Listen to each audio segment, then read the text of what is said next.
Pra que tanta ganância? Se a gente vai embora e as coisas ficam, a gente passa a vida inteira correndo atrás de coisas que nem pode levar. Trabalha demais, se estressa demais, se afasta de quem ama. Tudo por mais dinheiro, mais status, mais aparência. Mas no fim, quem vai embora somos nós. E tudo fica.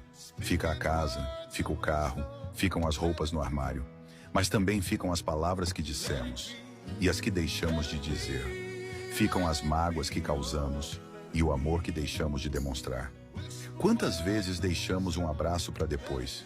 Uma visita, um perdão, um eu te amo. O tempo não avisa quando vai acabar. E quando acaba, o que realmente importa não é o que juntamos, mas quem esteve ao nosso lado. Talvez a verdadeira riqueza seja viver mais simples e amar mais enquanto dá tempo.